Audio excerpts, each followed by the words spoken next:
Good afternoon. I'm Dr. Karen Horton, the Martin W. Donner Professor and the Director of the Russell H. Morgan Department of Radiology and Radiologic Science. It's my great pleasure to welcome you here today for the celebration of the dedication and installation of the Jonathan S. Lewin, MD Professorship.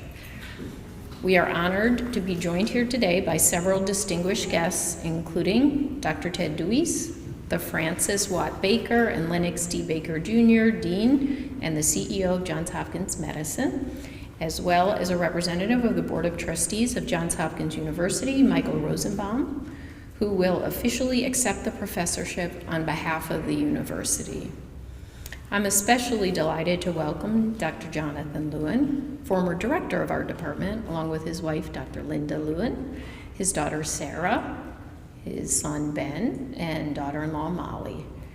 Thank you so much for joining us for this meaningful milestone, one that honors John's exceptional contributions to radiology and ensures his legacy will live on for generations for scientific discovery and innovation, which will be supported by this professorship.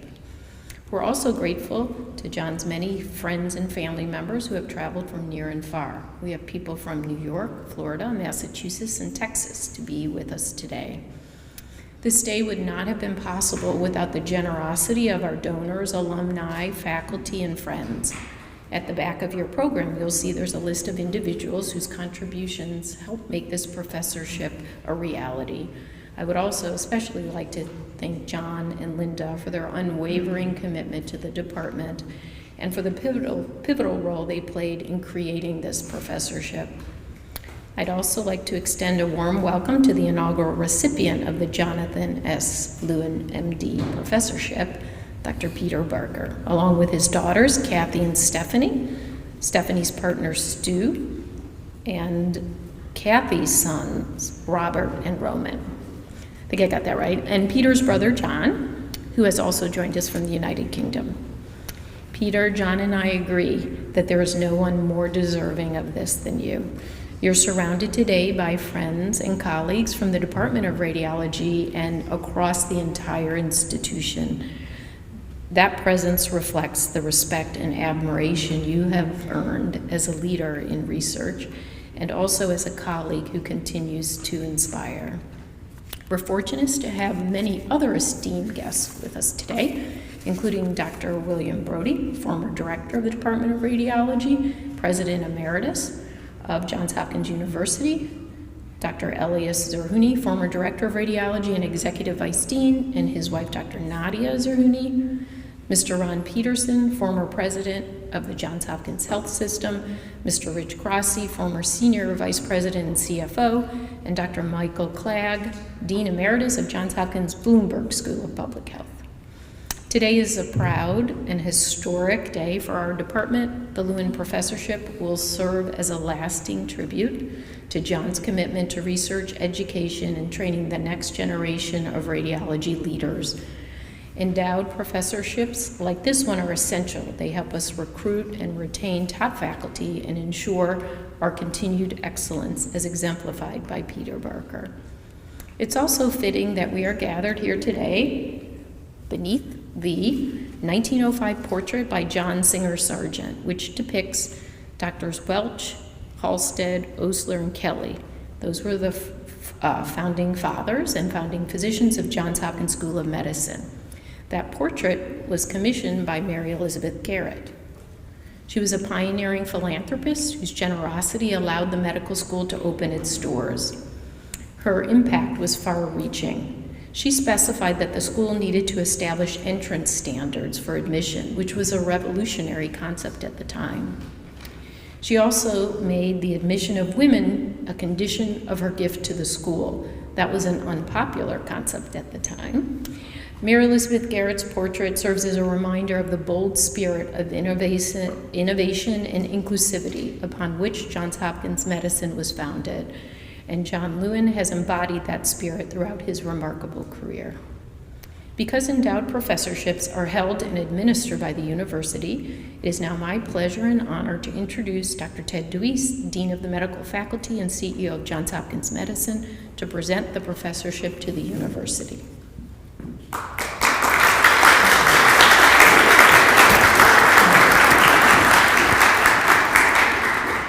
Thank you, Karen. Good afternoon, everyone. Such a pleasure to be with you today, as we've heard, so we can dedicate the Jonathan S. Lewin Professorship in Radiology and to celebrate its most worthy, truly worthy, inaugural recipient, you, Dr. Peter Barker. Congratulations, Peter.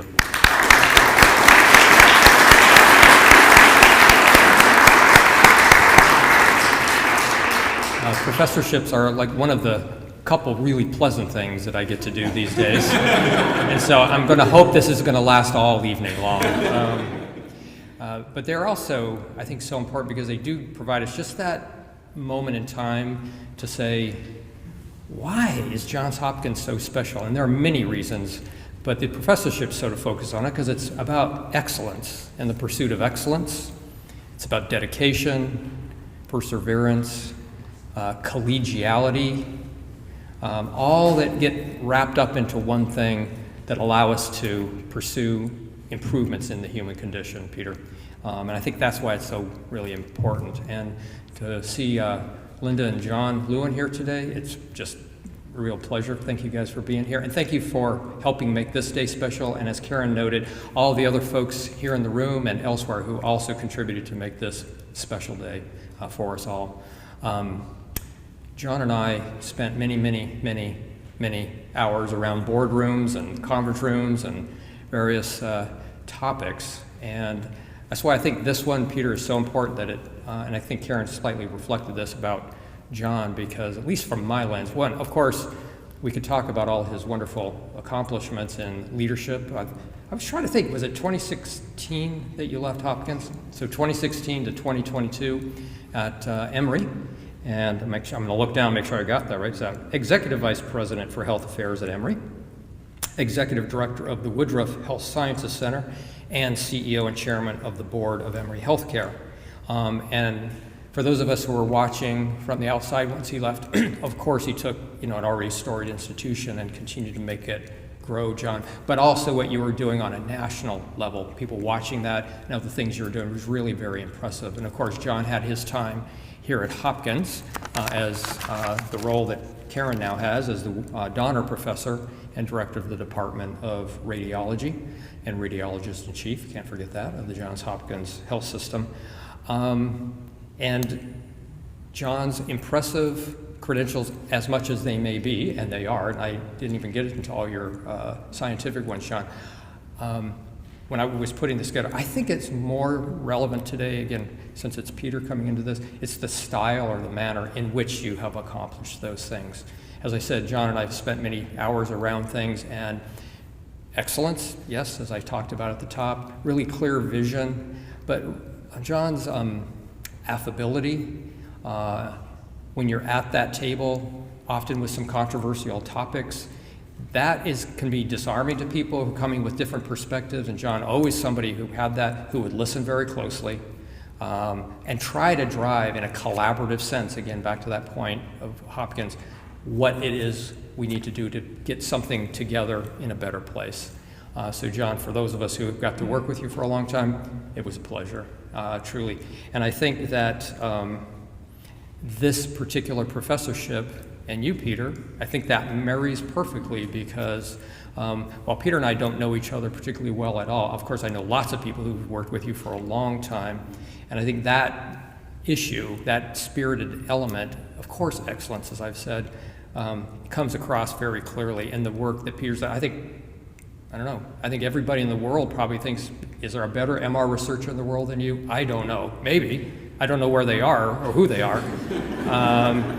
Maybe you do, but you are certainly in that place, Peter, and deservedly so. Just, 300 manuscripts and 30-odd thousand references, and, you've been working a little bit hard.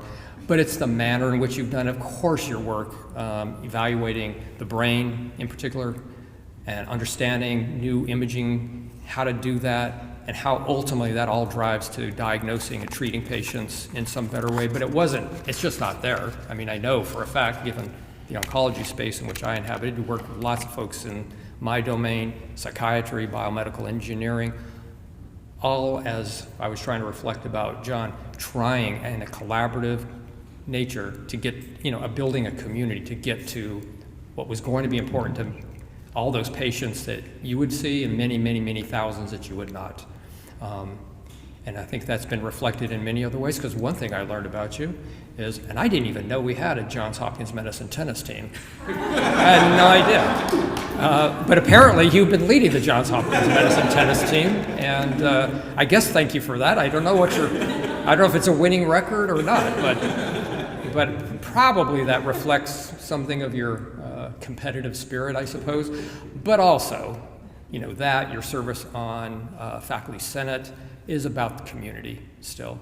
And so, Peter, on behalf of all of us, thank you for building that kind of a community that ultimately rises all boats here at Hopkins and for the people that we serve. So thank you for that. So because endowments, as Dr. Horton said, are held and administered by the university, you have to formally present them to the university. So with this, it's my pleasure to ask Mr. Michael Rosenbaum to join me at the podium.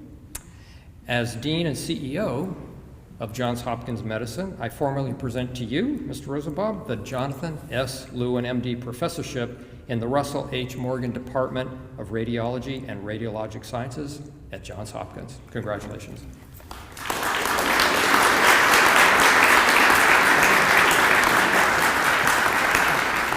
Thank you, Dean Deweese. Thank you all for joining us today. I am pleased and proud to accept the Jonathan S. Lewin, MD Professorship to be held in the Department of Radiology on behalf of the Johns Hopkins University.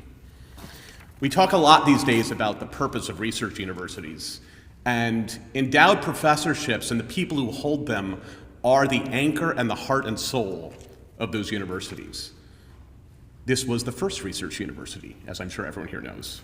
And the folks who hold the endowed professorships attract the best students, attract the investment that makes the research possible, conduct the research, and the endowed professorships provide the stability and the consistency that allows the university to be a great university, to conduct that research, and for the research university, this research university, to provide the contributions to the country and the world to make us all healthier. And for the first holder of this great endowed professorship, Dr. Barker's dedication in pursuit of new and better ways to understand and diagnose neurological, psychiatric, and oncological diseases through his work in the field of magnetic resonance is truly exceptional and will have a lasting impact on research and patients here and around the world. It's an honor to help celebrate this special moment in Dr. Barker's professional life and in the distinguished histories of the School of Medicine and the Russell H. Morgan Department of Radiology and Radiological Science at Johns Hopkins, and of research universities generally. We're deeply grateful to Doctors Jonathan and Linda Lewin, and to everybody who contributed to this important professorship for expressing their confidence in our mission through their philanthropy and making this professorship possible.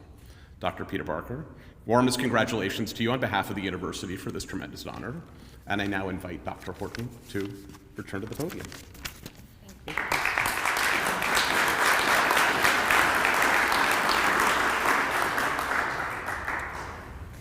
Now it's my pleasure to say a few words and introduce Dr. Jonathan S. Lewin, MD. Over the course of his career, John has authored more than 200 peer-reviewed scientific papers, over 70 chapters, reviews, and invited commentaries, advancing knowledge in areas ranging from interventional MR, functional MR, head and neck imaging, MR angiography, and acute stroke imaging. His scientific impact spans both basic science and clinical translation. John served as the 5th director of the Department of Radiology, following the footsteps of 1, Morgan, 2, Donner, 3, Brody, 4, Zerhouni, 5, Lewin, and 6, Horton. When John left in 2016, I actually know the day, it was February 1st, 2016, because that was the day that I stepped into the role as the interim director, admittedly without knowing exactly what as a director does. And John made it look so easy. Personally, I felt like I had been dropped in the middle of the ocean and I had to swim back to shore without any direction, without worry of sinking and taking the department down with me. And as John used to point out, radiology is not an ancillary department, although they often refer to us as that. We are a core department within the School of Medicine and the health system. And as I like to say, if radiology so much as sneezes, the medical school and the health system will get pneumonia. It's a very complicated department. Fortunately, I inherited a department that was financially sound and flourishing, and that was due to John's leadership and foresight. Throughout his tenure, his influence was felt across the department, from medical students, residents, fellows, faculty, staff, and many, many patients. His work left an indelible mark on our department, our institution, and the broader field of radiology. When John and I began discussing who should be the inaugural recipient of the professorship bearing his name, we reviewed the entire roster of full professors in radiology. While John and I didn't always see eye to eye on everything, we both immediately agreed that Peter Barker would be the perfect choice. We felt strongly that Peter's integrity, impact, and leadership in MR research made him the perfect inaugural recipient. John, we're truly honored that you're here with us and we're able to dedicate this professorship in your name. Your legacy will continue to inspire innovation, excellence, and mentorship for generations to come. Please join me in welcoming John to the podium.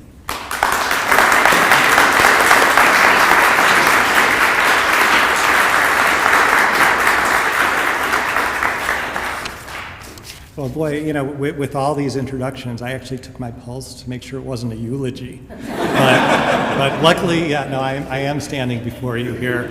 And I want to say really a sincere thanks to all of you for being here. It's humbling to see this crowd, and, you know, and it's really wonderful. I feel a little bit like I'm at the Academy Awards. You know, and there usually you have a long list of thank yous, and about halfway through, the microphone goes down and the orchestra comes up. And luckily there's no orchestra, and this microphone is fixed. So I'm going to go through the list, so it doesn't matter. But first of all, I want to acknowledge all my friends and former colleagues in the department and really all across the university, along with all the donors. If you look at the back, it's just humbling how many people contributed to making this professorship real. So thank you all really for being here. So many of you are here. It's phenomenal. In particular, I want to thank those who came from out of town for this event. So Jeff Dirk from Miami, Terry Hausman from Houston, Rich and Sandy from Missouri, Wall, Dave Usum, who rearranged things to be here from Colorado. So really appreciate that, greatly appreciate that. And Elias, I just wanted to thank Elias for being a role model and a very tough act to follow, which I think helped me have to be on my A game to really make things happen. I want to give a particularly warm thank you to Bill Brody, who's not only served as a role model, but has been an incredible mentor and advisor to me as my career grew outside the department, as I started thinking about the challenges and opportunities of higher executive leadership. Bill, your advice was really critical, I have to say, and as I thought about the Emory role and was trying to decide whether to take it or not, it was a bit of a rebuilding effort when I went.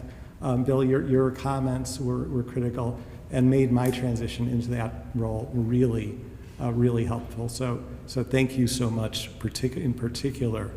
I do want to thank Christy Vera, wherever she is, there she is, for never giving up on getting this professorship done, even after all these years, and Dr. Karen Horton, not only for those lovely words, but also for her sort of steadfast support of getting this professorship finished. Tremendously thankful. Amy Helsel, with whom I started our departmental philanthropic journey, and we had a lot of fun in those early days. Didn't really know what we were doing, but obviously, given the success we see, those seeds that were planted have been tremendously fruitful. And I want to also thank Brian Novotny for all of his help in getting this set up for today. It's been really wonderful.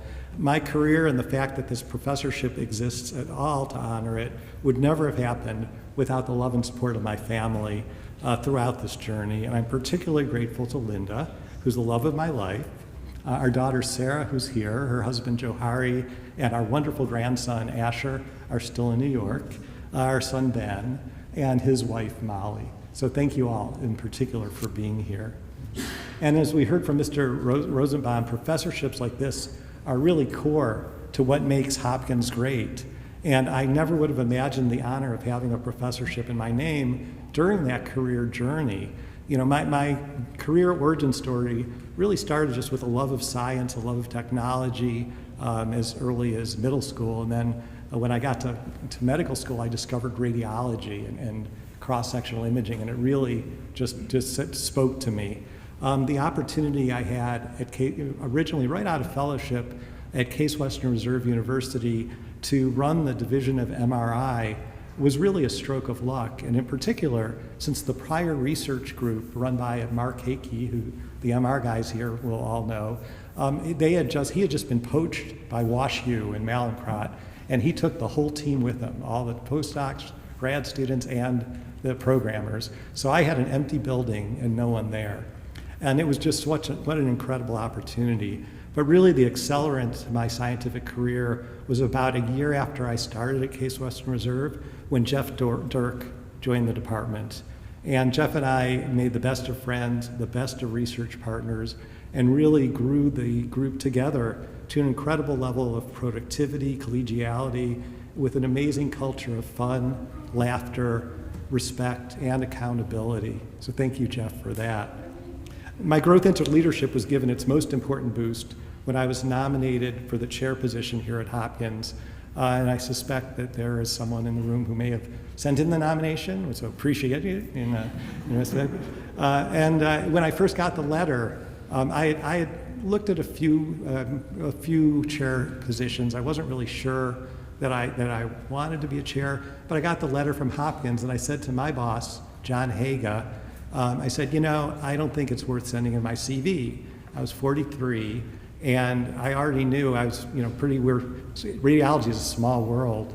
Again, I knew of about 5 or 6 sitting chairs whose names were in the roles there. So I thought, well, it's not really worth it. And John Haga said to me, look into your soul, think about if you want to do it. And if you really want to do it, you owe it to yourself to send in your CV so you never have to regret what if you had done that.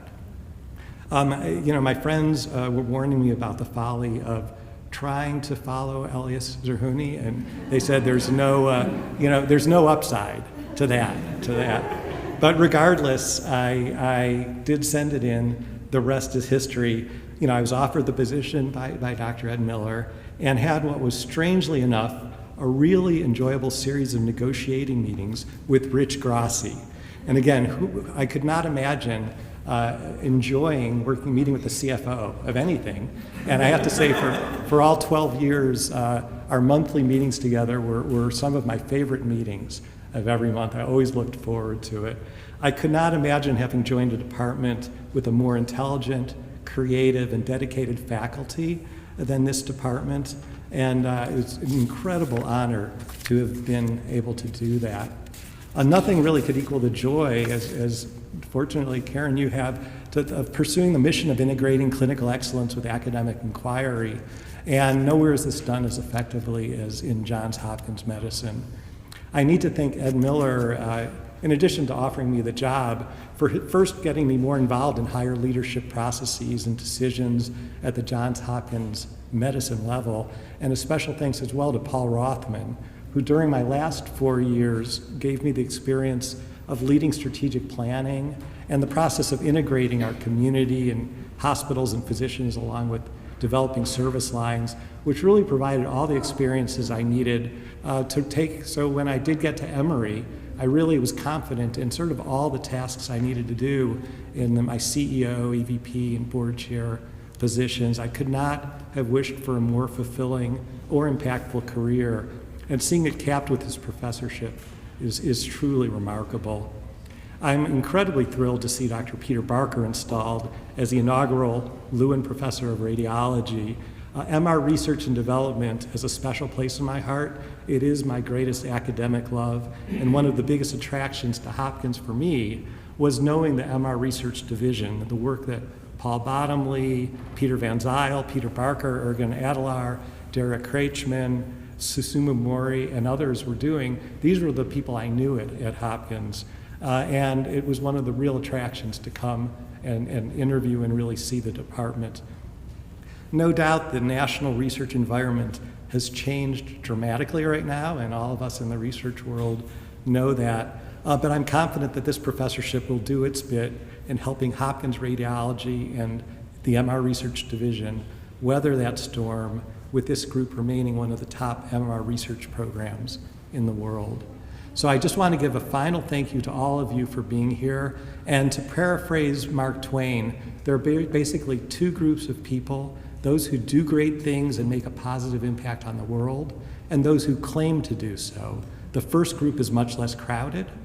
Well, Peter is very firmly in that first group. So congratulations, Peter. I know you're going to make us proud through your leadership, your creativity, and your scientific discovery. So thank you all.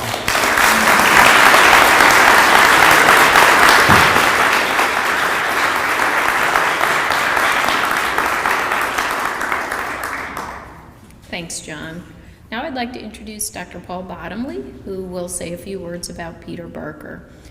Paul is a professor emeritus in our department, having previously held the Russell H. Morgan Endowed Professorship, and he was the director of the Division of Magnetic Resonance Imaging. He earned his PhD in physics and nuclear magnetic resonance imaging in the UK, and he was part of the pioneering team who built the first MRI systems capable of producing radiographic quality images. I think that was of the human wrist. Is that right? His wrist, his own wrist. Today, it's my great pleasure to welcome Dr. Bottomley, a mentor, colleague, and close friend of Dr. Peter Barker's, to introduce our inaugural recipient of the Lewin Professorship.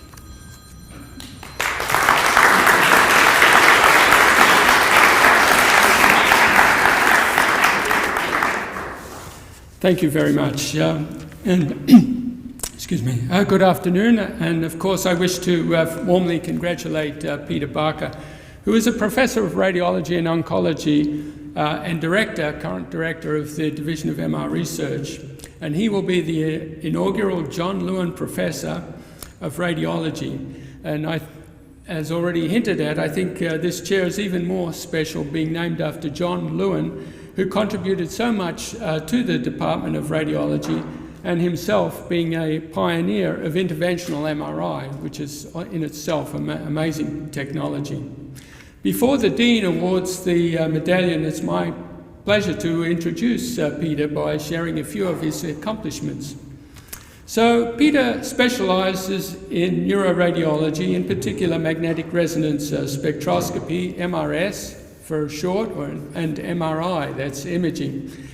These two techniques are used in combination to gain an understanding about how the brain works and the diagnosis of neurological disease, and also the healthy brain, stroke, cancer, aging, psychiatric disorders.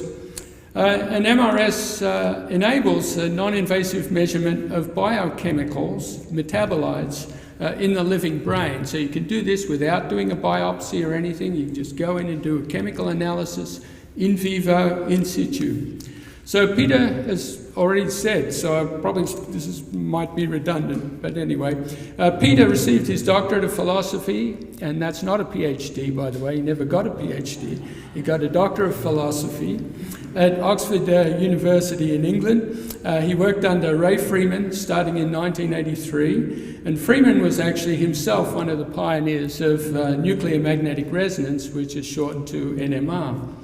Peter's thesis was on new techniques of NMR, and he had a paper with Ray Freeman from that time that has been cited over 1,500 times. So when you get actually above about 500, it just becomes like you don't even cite it anymore, because everybody knows it's like a Xerox copy. But 1,500 times on that one.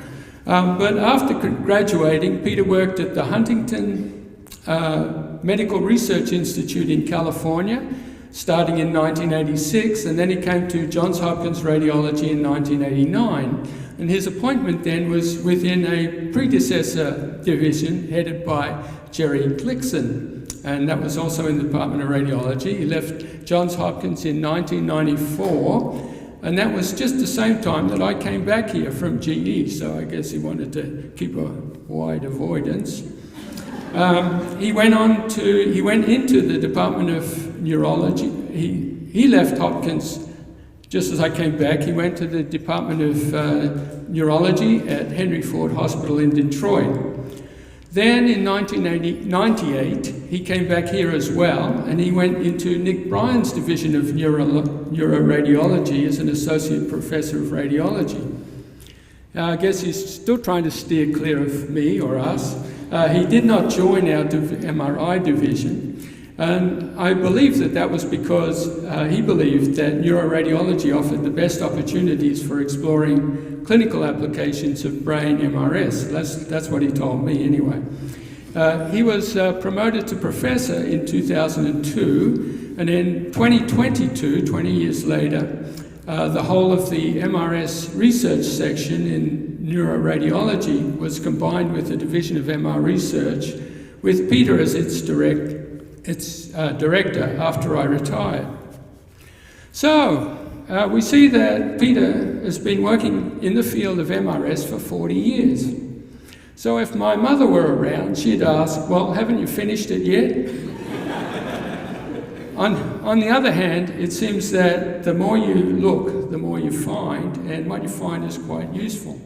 So we've heard some of the numbers, so I also collected the numbers. Peter has over 314 peer-reviewed papers. That number happens to be 10 times pi, if you look at it. So it's also an average of about 8 papers per year, every year for 40 years, so it's just a remarkable achievement. He's co-edited 3 textbooks on clinical MRS, 50 chapters, over 200 invited lectures, mostly on every possible clinical application of brain MRS and all around the world. He served on scores of grant review committees worldwide, reviewed hundreds of papers for scores of scientific journals, serving on the editorial board as well. And he was elected as a trustee of the International Society of Magnetic Resonance in Medicine. Impressively, Peter actually has 6 papers cited over 500 times. The ones that were not with Ray Freeman are nearly all on clinical MRS applications or new tools for using it. Papers like clinical MRS in the central nervous system disorders, the measurement of brain iron in patients, a batch processing tool for measuring brain GABA, examining brain areas in speech articulation. This all adds up to a major impact in the field of magnetic resonance medicine already. There are few people in the department with a Google H index of over 100. He is one of them. That means he has published over 100 papers that have each been cited over 100 times. So not just one impact, 100 impacts.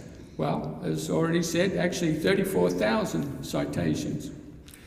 But for those here who may not know what an MRS spectrum looks like, it's a noisy line with a bunch of peaks on it, and each peak represents a biochemical or a metabolite, so you get these squiggly lines with peaks on it. So I found out by accident that both Peter and I share a yen of another kind of peak. I had asked him around 2010, I think it was, to lecture at our annual MRI division retreat. He said he couldn't because he would be in Nepal. Oh. It turned out he was hiking around Annapurna Peak in the Himalayas. Okay, that's interesting. So that set me thinking about my own desire to visit Everest Base Camp while I still could. So we did. Next round, a few years later, Peter went to the Dolomites in Italy. So a bit later, we went there too. But at this point, I'm retired and he's not. So I think I'm a few more mountain ranges ahead of him, especially the ones in Torres del Paine and Mount Fitzroy in Patagonia, whose peaks are so sharp that he couldn't even fit them with his spectral algorithm. Peter's current research is on mapping neurochemicals to study normal brain development in infants and demise with aging, along with changes associated with disease. We're all proud of Peter's accomplishment, his leadership in radiology research, his innovations and contributions to the scientific community of magnetic resonance in medicine. Indeed, we are all honoured by this generous creation of this chair and by this inaugural professor. At that, I'm happy to cede the podium to Dean DeWeese.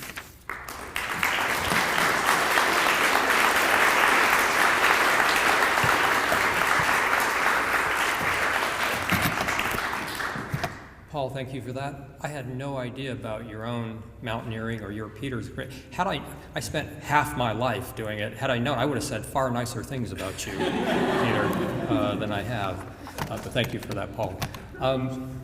Endowed professorships are one of the highest honors we can bestow, we the School of Medicine, on our esteemed faculty, because they do focus the attention around those esteemed faculty who discover and who care and who educate.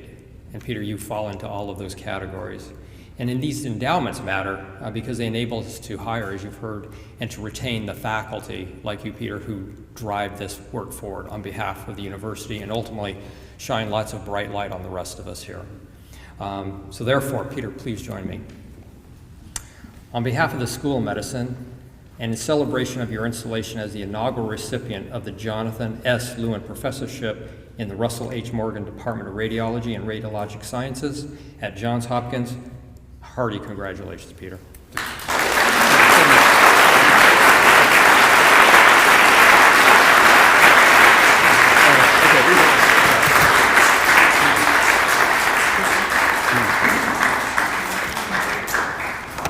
Thank you, Dean DeWeese. This is a very special occasion for me. I'm amazed how many people are here today. I have many people I need to thank. I'd like to, first of all, acknowledge some of the people who have traveled a long way to be here. My brother John, who's sitting in the second row, has come over from England just for this event. And I know many other people have traveled from many places to be here today, so thank you for that. I'm going to start, I want to start with Dr. Lewin, my former chairman. I think it's particularly appropriate that this chair is going to be associated with the Division of MR Research, because Dr. Lewin, of course, himself was a pioneer in the field of interventional MRI, but also when he was chair, he was a great proponent and supporter of MR research during his time at Hopkins. He completely transformed the equipment we have available to do our scans with, and he was supportive of both the clinical and research MR programs. So Dr. Lewin continues to this day to be a remarkable academic radiologist, as well as a distinguished leader in healthcare. So it's a great honor for me to be the first recipient of this chair. Thank you, Dr. Lewin. I'd also like to thank Dr. Horton for her support of this chair, and also recognizing that MR research is the best place that this chair can reside within our department. So I have a lot of people I need to thank, because everybody who you meet and work with shape you, and their mentors taught you. I have to go back to my parents, Esther and Blake, who I think if they could see this, perhaps they're looking down from above, would be very astonished to see me, standing here today. I was not the smart one in the family. My brother John is the smart one in the family, not me. And I was a late developer, I would say. But I think one thing my parents taught me was the importance of scholarship, the importance of work, and also having a balanced life. So you appreciate other things in life, such as sports, such as mountaineering, Dr. DeWeese, things like cricket, tennis, as well as the importance of working. How many people here today have played tennis with me? Can I get a show of hands? Yeah, about half the room. So tennis is something that's very important to me. So I think I've been lucky many times in my life. I think when I was looking for a PhD supervisor, I didn't really have any clue who I should choose as a supervisor. But I came across Professor Ray Freeman. His lab sort of appealed to me because it was clean, and didn't have a lot of smelly chemicals in it. It was just a nice piece of equipment, a nice spectrometer. So that was what I sort of based my choice of supervisor on. But I can't underestimate really how lucky I was to be supervised by him, because he, at that time, I think probably was one of the leading, 2 or 3 experts in magnetic resonance, NMR spectroscopy at that time. So as a member of his group, I was taught how to be a scientist. I was taught how to be in a group that is doing cutting-edge, world-class research. And that actually, to this day, I think has stood me in good stead, the training I got when I was a student. I also learned so much from my fellow students at that time. I was very lucky to work with some very brilliant people, such as James Keeler or A.J. Sharker. We've already heard about the paper I have that's been cited 1,500 times, and that was work I did with A.J. Sharker, and we published it when I was about halfway through my PhD. So I graduated from Oxford in 1986, and I was looking for a postdoc. And I found this postdoctoral position available at the Huntington Medical Research Institute in Pasadena, California. I thought, well, that's a nice place to go to. And they actually had the first MRI scanner, human MRI scanner in Southern California, so they were very actually ahead of their time. And so that was also a great place to work, and I had 3 great mentors there, Brian Ross, Jack Roberts, and Bill Bradley, who taught me a lot about biochemistry and neuroimaging during my time there. Now, it was October the 1st, 1987, and I was having breakfast one morning, about 8 o'clock in the morning, and there was an earthquake. It was the Whittier Narrows earthquake centered in about 5 miles from where I was living, on 5.9 on the Richter scale. And it was one of the most scariest things I've ever experienced in my life. And after that, despite how much I lived living in Southern California, I decided I didn't want to live there anymore.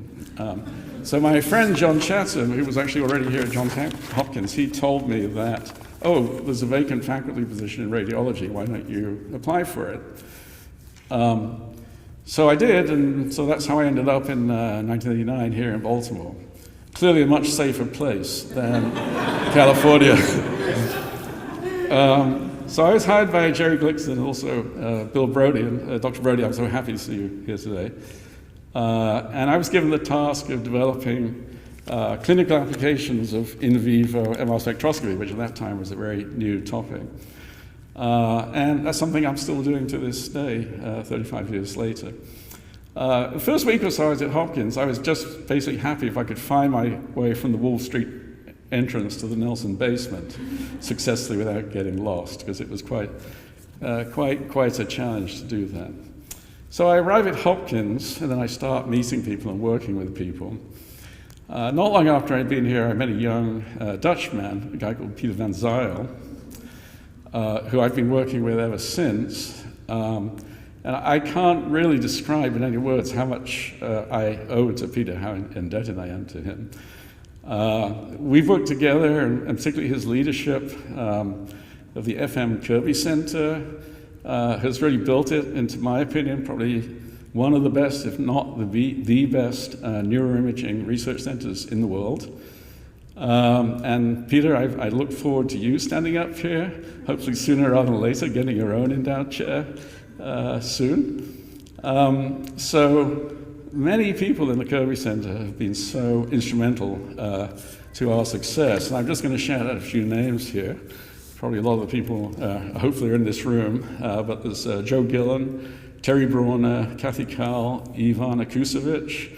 I also want to remember all the MRI techs at Hopkins who I've worked with over the years, such as Hugh Wall, Cindy Moranto, Cindy Schultz, Tony Laurel, Diana Novak, Bob Smith, Scott Pride, Rob Evers, Dennis Agostino, and really too many others to mention by name, but they've all been wonderful over the years to work with and help us scan lots of patients and get good data.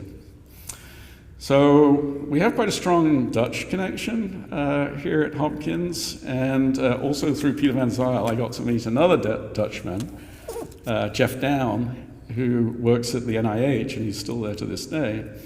And in early 1990s, he developed a very advanced multi-slice spectroscopic imaging pulse sequence that he gave to us. This sequence was probably at least 10, 15 years ahead of its time. And it really gave us a competitive advantage over almost any other research group in the world. And over the next decade, we scanned literally thousands of patients using this sequence. So having the gift of this sequence from Jeff Down was really extraordinarily influential to me. I also want to talk about all the neuroradiologists I've worked with, and particularly extremely grateful to Nick Bryan, who unfortunately couldn't be here today, but who created a wonderful environment in neuroradiology, both for clinical care and for doing research as well as teaching. And then many of the other Hopkins neuroradiologists who I've learned so much from over the years. And again, I can't name all of them, but just to shout out a few, Marty Pomper, Doris Lynn, Norm Beauchamp, Dave Newsom, Roland Lee, Mike Trout, Alberto Bizzi, Steve Breiter, Jim Zinreich, Tom Conturo, Harris Ayer, and many others. There's still more people I need to thank, in particular Elena Horska. I'm not sure if she's here today or not, but Elena and I worked very closely together on the clinical MR spectroscopy program for many years. Mike Jacobs, Ron Auerkirk, Sasuma Mori, who not only did I work with, but he was also my former next-door neighbor in Ellicott City, and also the inventor of diffusion tensor imaging fiber tracking of the brain, which you'll see on the front covers of journals and newspapers and things all over the world. I'm also, by the way, I'm still driving Sasuma's second-hand Volkswagen car that he gave me. I want to thank Paul for his great leadership of the MR Research Division over many years, and leaving it in really great shape when he retired a couple of years ago. So one of the other wonderful things about being at Johns Hopkins is the opportunities to collaborate with the clinicians, not just in radiology, but in other departments. So I had particularly close relationships, for instance, with faculty in neurology, and in the early days had a really fantastic time working with R.G. Hillis and Bob Wittick in the early days of stroke imaging using MRI. Also, the extraordinary privilege of working with Hugo Moser, who some of you may know was the great pediatric neurologist who specialized in adrenoleukodystrophy. And again, we did some remarkable imaging studies with Hugo, as well as his trainees, Florian Eichler and Ali Fatimi, who are now the leading researchers in the field of ALD themselves.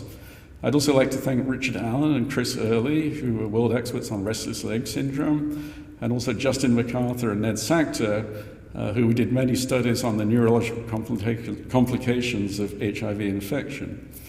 In more recent times, we've switched a little bit from a focus on neurology to psychiatric disease. And so in the more recent times, I've been working with Akira Sawa, Jen Coughlin, Kun Yang from Hopkins Psychiatry, as well as Laura Rowland from the University of Maryland, who will be doing studies on both schizophrenia and first episode psychosis. Now, I've been talking mainly about science and research, but it's not all about the science. Back in 2007, I got an email from Dean Wong, who asked me if I would be interested in serving on the Johns Hopkins IRB committee. And I thought about this for a while. I thought, well, that's going to be a lot of work. But then they told me, oh, they're going to pay 10% of your salary. So I said, okay, I'll do it. And so I was on the IRB3 committee for about 15 years in total, working with great people like Richard Moore, Glenn Treisman, Sharon Solomon, Ken Cohen, Richard Zaglaski, Phil Rocker, Clemmy Miller, and many others.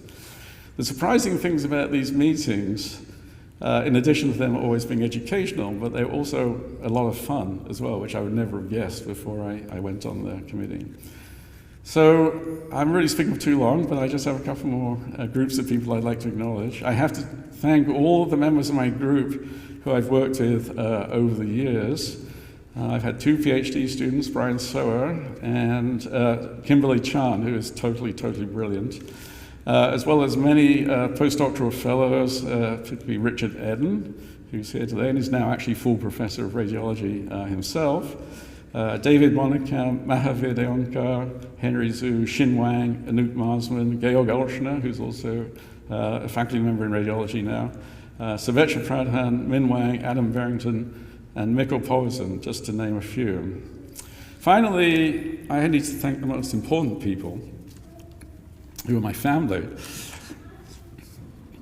Naomi, Kathy, and Stephanie. So one of the things, if I'm honest, we talk about work-life balance, and I think my balance was often on the work side rather than the home side. And in a way, I'm very sorry about that. But I never heard anybody complain either. So I tried to do my best, and now not only my 2 daughters here today, but my 2 grandsons, Robbie and Roman, who actually I think almost made it through the whole ceremony, which I'm kind of surprised about. So anyhow, I've spoken for too long.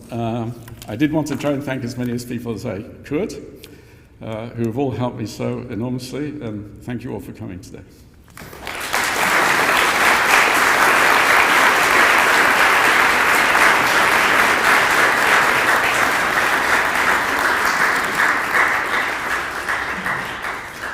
Thanks, Peter, and congratulations again. Wow, the band's starting, huh?